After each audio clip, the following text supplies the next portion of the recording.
Good morning class. आज हम लोग अपनी पाठ्य पुस्तक संचयन भाग 1 के प्रथम पाठ की ओर आगे बढ़ेंगे। प्रथम पाठ जिसका नाम है गिल्लू। नाम अगर मैं आपको बोलती हूँ गिल्लू, तो गिल्लू नाम से आपके आपके दिमाग में क्या बात आती है? गिल्लू यानी क्या? होता है ना कि कुछ नाम सुनो और लगता है कि अच्छा ये तो इसी का नाम है। गिल्लू नाम सुन के ऐसा मन में क्या आ रहा है? गिल्लू, सही। गिल्लू यानी कि गिलहरी। तो ये गिल्लू जो रचना है वो महादेवी वर्मा जी द्वारा लिखित एक सुंदर रचना है। अब हम लोग पाठ की ओर आगे बढ़ते हैं। सोन जूही। सोन जूही यानी कि जूही का एक छोटा सा पीला रंग का पुष्प। सोन जूही में आज एक पीली कली लगी है। इसे देखकर अनायास ही उस छोटे जीव का स्मरण हो गया जो इस लता की सघन हरितिमा में छिपकर बैठता था और फिर मेरे निकट पहुंचते ही कंधे पर कूदकर मुझे चौंका देता था। तब मुझे कली की खोज रहती थी, पर आज उस लघु प्राण की खोज है। पहले पैराग्राफ में जैसे हमको समझ में आ रहा है कि एक छोटी सी कली है और उसी से संबंधित कोई ऐसा लघु प्राण, एक छोटा जीव था जो कि महादेवी वर्मा लेखिका को बार बार याद दिलाता है वो सोनजूही का छोटा कली जो है वो बार बार उस लघु प्राण की याद दिलाता है। आगे जानने के लिए कि वो लघु प्राण क्या था, ये कहानी क्या है, आगे के लिए हमको आगे बढ़ना पड़ेगा। परंतु वह तो अब इस सोन जूही की जड़ में मिट्टी होकर मिल गया होगा। कौन जाने स्वर्णिम कली के बहाने वही मुझे चौंकाने ऊपर आ गया है। तो अब कहानी की ओर आगे बढ़ते हैं। जो इस कहानी में जो सबसे विशेष चीज है, अब यहाँ से इस पैराग्राफ से वो यहाँ से शुरू होगा। अचानक एक दिन सवेरे कमरे में बरामदे में आकर मैंने देखा दो कौवे एक गमले के चारों ओर अपनी चोंचों से छुआ छुअल जैसा खेल खेल रहे थे। छुआ छुअल यानी एक दूसरे को टच करने जैसा। तो वहां पे कुछ था जिसको वो बार बार छू रहे थे, स्पर्श कर रहे थे और पीछे हट रहे थे। यह काकभूषुंडी भी विचित्र पक्षी है, एक साथ समादरित, अनादरित, अति सम्मानित और अति अवमानित। जैसा कि ये आप लोग ये हर शब्द पे नंबर देख रहे हो ना। हाँ, इस नंबर का मतलब होता है कि नीचे ये जो लाइन के नीचे जो 1 2 3 4 करके ये नंबर्स हैं, यानी इस विशेष शब्द का अर्थ नीचे यहाँ पे दिया हुआ है। ऐसा आपकी बुक में भी मिलेगा। तो अगर आप लोगों को कोई प्रॉब्लम होगी कि शब्द अर्थ कहाँ से मिले, तो आपको यहाँ पे नीचे भी मिल जाएगा। तो समादरित और अनादरित। समादरित यानी कि विशेष आदर और अनादरित यानी आदर का अभाव, तिरस्कार। समझ में ही आ रहा है कि कौवा जो होता है, काकभूषुंडी जो होता है, उसको हम कभी कभी बहुत सम्मान भी देते हैं, वो बहुत सम्मानित भी माना जाता है। लेकिन दूसरी तरफ अगर देखें तो कौवे को हम लोग अपमानित भी करते हैं, उसकी अवमानना भी करते हैं। सम्मानित कब करते हैं? जब कौवा हमारे द्वार पे आके और काव काव करता है, तो ये माना जाता है कि हमारे घर में कोई मेहमान आने वाला है। तो फिर हमको कहीं ना कहीं उसके लिए एक सम्मान आता है कि ये मुझे मेहमान के आने, ऐसी कहावत है। ऐसा होता है कि नहीं होता, लेकिन ऐसी कहावत होती है और बहुत सारे लोग ये कहावत मानते भी हैं। इसी तरह से पितृपक्ष एक महीना होता है, एक हिंदी महीना होता है पितृपक्ष। जब ये माना जाता है कि हमारे जितने भी पूर्वज हैं उनको पानी खाना निकाला जाता है, दिया जाता है। तो जो पूर्वज हैं वो कौवे के रूप में हमारे पास आते हैं और उनको, उस कौवे को जब हम खाना खिलाते हैं तो वो खाना पानी हमारे पूर्वजों को मिल जाता है। तो इस दृष्टि से देखें तो कौवे का सम्मान किया जाता है।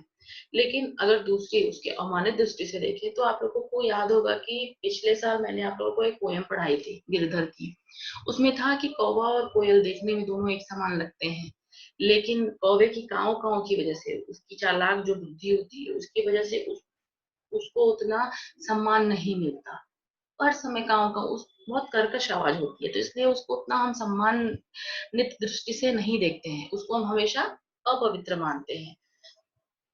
वो जो कहते हैं ना मांसाहारी, वो खाता है, इस वजह से भी हम उसको अपमानित दृष्टि से देखते हैं और अपवित्र मानते हैं। तो यहाँ पे काकभूषुंडी के दो गुण बताए हैं, समादरित और अनादरित, यानी कि सम्मानित भी और अवमानित भी। हमारे बेचारे पुरखे हमारे बेचारे पुरखे न गरुड़ के रूप में आ सकते हैं, न मयूर के, न हंस के। उन्हें पितरपक्ष में हमसे कुछ पाने के लिए काक बनकर ही अवतीर्ण होना पड़ता है। इतना ही नहीं, हमारे दूरस्थ प्रियजनों को भी अपने आने का मधु संदेश इनके कर्कश स्वर में ही देना पड़ता है। दूसरी ओर हम कौवा और काव काव करने को अवमानना के अर्थ में ही प्रयुक्त करते हैं। जैसा कि अभी मैंने आप लोग को बताया कि उसकी आवाज बहुत कर्कश होती है, पसंद नहीं आती, इसलिए वो हमको सुनने में भी अच्छी नहीं लगती।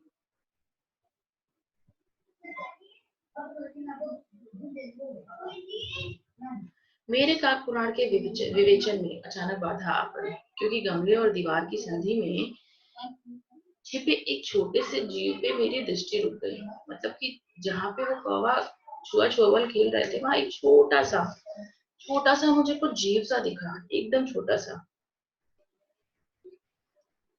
निकट जाकर देखा, गिलहरी का एक छोटा सा बच्चा जो संभवतः घोंसले से गिर पड़ा है, और अब कौवे जिसमें सुलभ आहार खोज रहे हैं।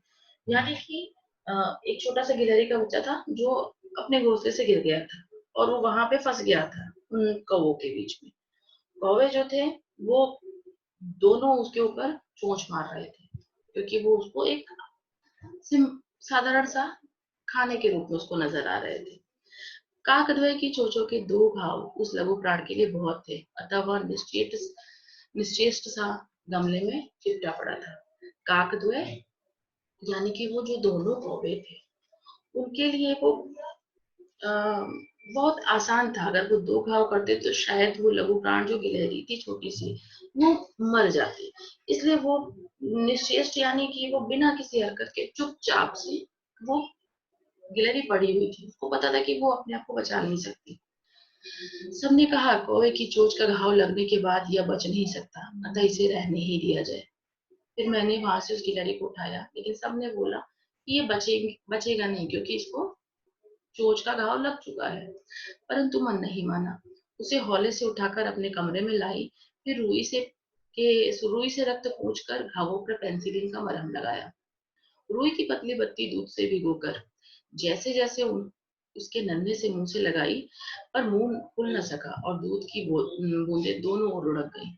मतलब वो भी बेचारा बहुत बहुत अभी असहज था, वो भी बहुत छोटा था, या हो सके अभी तुरंत का ही जन्म हो, तो उससे वो दूध पिया नहीं जा पा रहा था।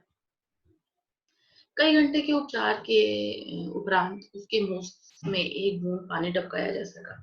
तीसरे दिन वह इतना अच्छा और आश्वस्त हो गया कि मेरी उंगली अपने दो नन्हे पंजों से पकड़कर नीचे कांच के मोतियों जैसी आंखों से इधर उधर देखने लगा। फिर तीसरा दिन जब हुआ तो वो थोड़ा सा अच्छा हुआ और निश्चिंत हुआ। आश्वस्त यानी निश्चिंत हुआ कि अब मुझे कोई खतरा नहीं है और मैं अब बच चुका हूँ। 3-4 मास में उसके स्निग्ध रोए, झब्बेदार पूंछ और चंचल चमकीली आंखें सबको विस्मित करने लगी। स्निग्ध यानी कि उसके चिकने चिकने से रोए, जो गिलहरी देखी है, उसकी पूंछ खूब लंबी सी होती है, सुंदर सी होती है, चमकीली आंखें, सबको आश्चर्यचकित करने लगी। सब विस्मित होने लगे उसको देख के। हमने उसकी जातिवाचक संज्ञा को व्यक्तिवाचक का रूप दे दिया, और इस प्रकार हम उसे गिल्लू कहकर बुलाने लगे। जातिवाचक और व्यक्तिवाचक यानी कि अभी तक वो गिलहरी था, लेकिन जब मैंने उसको गिल्लू नाम दे दिया, यानी कि मैंने उसको एक विशेष नाम दे दिया, यानी जातिवाचक संज्ञा को मैंने व्यक्तिवाचक बना दिया। मैंने फूल रखने की एक हल्की डलिया में रुई बिछाकर उसे तार से खिड़की पर लटका दिया। वहीं 2 वर्ष गिल्लू का घर रहा। वह स्वयं हिलाकर अपने घर में झूलता और अपनी कांच की मनकोसी आंखों के कमरे के भीतर और खिड़की से बाहर न जाने क्या देखता समझता रहता था। परंतु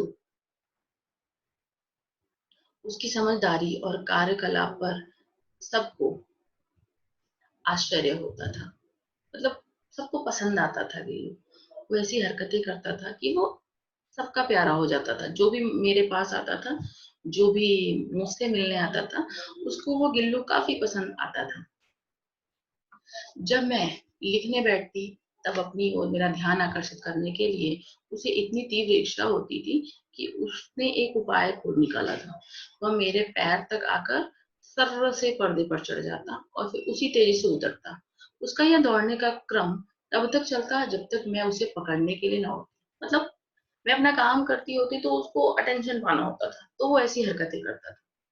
कभी मैं गिल्लू को पकड़कर एक लंबे लिफाफे में इस प्रकार रख देती थी कि उसके अगले 2 पंजों और सिर के अतिरिक्त सारा लघुगार लिफाफे के भीतर बंद रहता। लघुगात यानी उसका छोटा-सा शरीर। तो मैं उसको लिफाफे में बंद पैक करके और रख देती थी, तो चुपचाप उस लिफाफे में बैठ जाता था। इस अद्भुत स्थिति में भी कभी-कभी घंटों मेज पर दीवार के सहारे खड़ा रहकर वह अपनी चमकीली आँखों से मेरा कार्यकलाप देखा देखा करता। उसको भी वो अच्छा लगता था। वो लिफाफे में पैक होके बैठ के और मैं जो भी करती थी टेबल पे बैठ के अपने लिखना-पढ़ना जो भी, वो सब वो चुपचाप से बैठ के मेरे सारे कार्यकलाप को देखता रहता। भूख लगने पर चिक-चिक करके मानो वह मुझे सूचना देता और काजू या बिस्किट मिल जाने पर उसी स्थिति में लिफाफे से बाहर वाले पंजों से पकड़कर उसे कुतरता। कितना सुंदर दृश्य होगा! एक छोटी-सी गिलहरी जो कि लिफाफे में है और बिस्किट कुतर रहा है। बहुत सुंदर। फिर गिल्लू के जीवन का प्रथम वसंत आया, पहला वसंत आया। नीम चमेली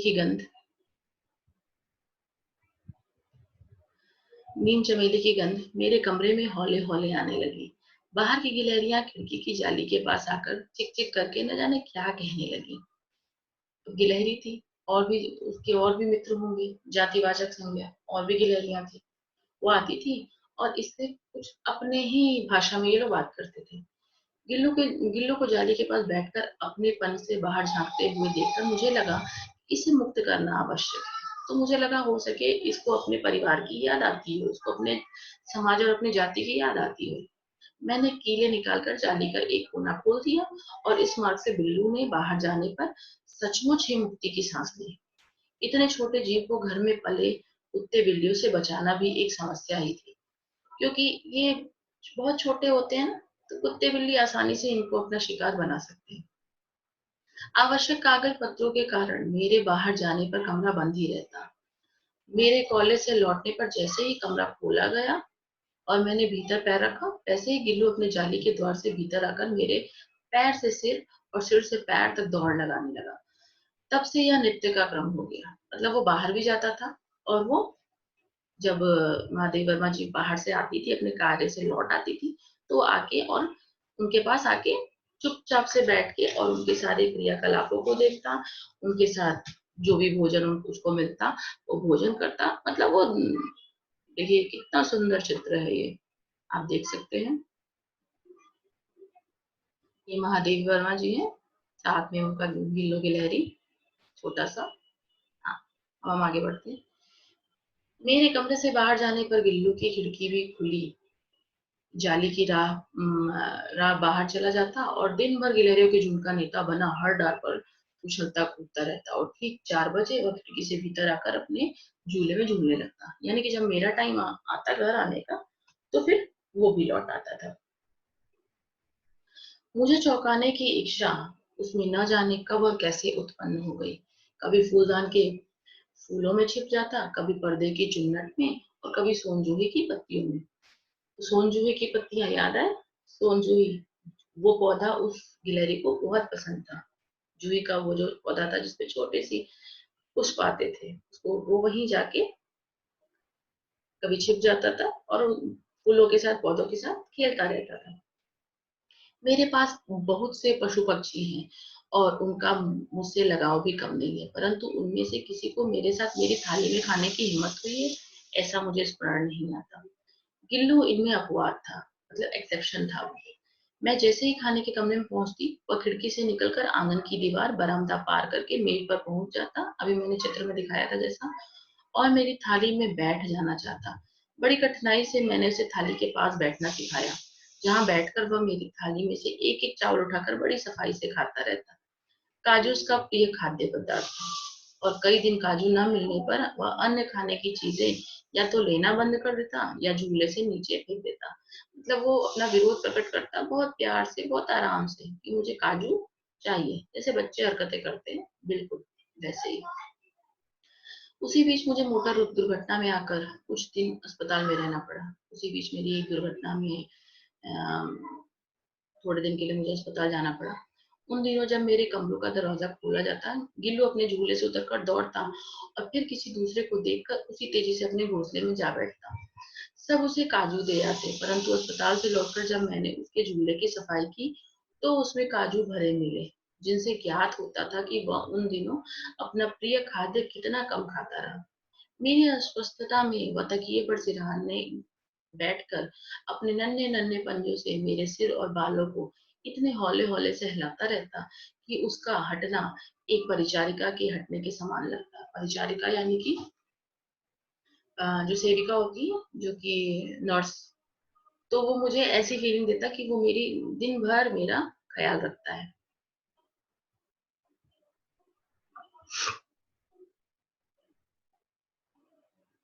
पाठ की ओर आगे बढ़ते हैं। गर्मियों में जब मैं दोपहर में काम करती रहती तो गिल्लू न बाहर जाता, न अपने झूले में बैठता। उसने मेरे निकट रहने के साथ गर्मी से बचने का एक सर्वथा नया उपाय खोज निकाला था। वह मेरे पास रखी सुराही पर लेट जाता और इस प्रकार समीप भी रहता और ठंडक में भी रहता। गिलहरियों के जीवन की अवधि 2 वर्ष से अधिक नहीं होती, अतः गिल्लू की जीवन यात्रा का अंत आ ही गया। उस दिन उसने न कुछ खाया, न बाहर गया। जिस दिन उसका अंतिम दिन था। रात रात में अंत की यातना रात में अंत की यातना में ही वह अपने झूले से उतरकर मेरे बिस्तर पर आया और ठंडे पंजों से मेरी वही उंगली पकड़कर हाथ से चिपक गया, जिसे उसने अपने बचपन की मरणासन स्थिति में पकड़ा था, जब वो कौवों के बीच में था।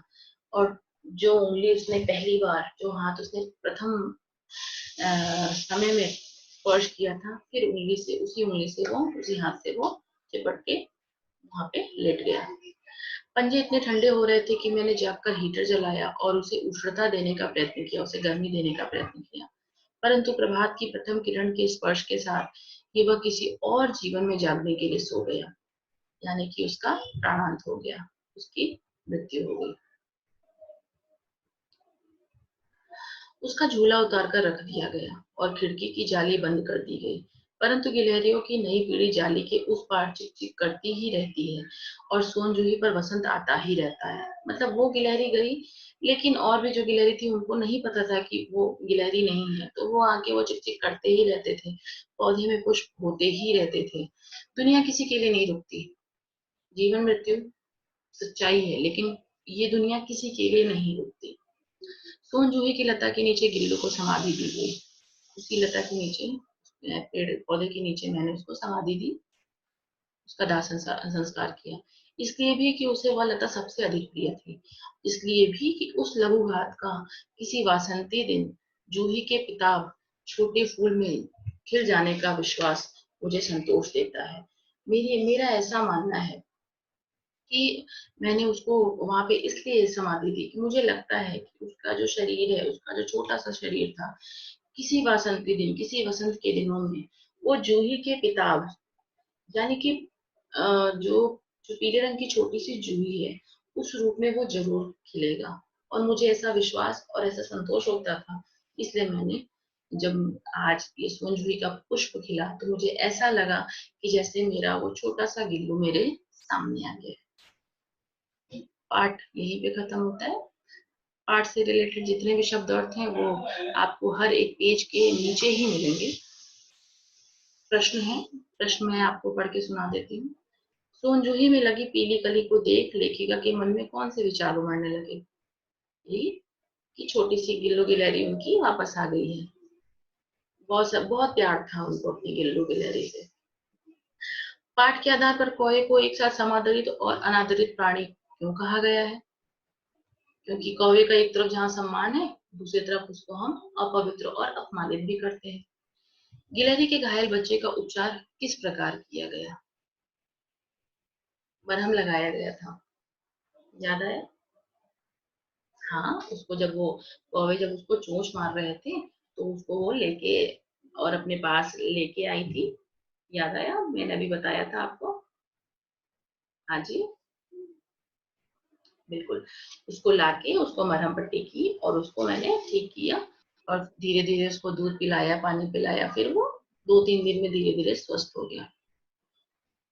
तो इसी के साथ और भी सारे प्रश्न हैं, लेकिन वो हम लोग आगे उसके बारे में डिस्कशन करेंगे। और इसी के साथ ही आज हमारा जो संचयन का पार्ट है वो यहीं पे समाप्त होता है। धन्यवाद।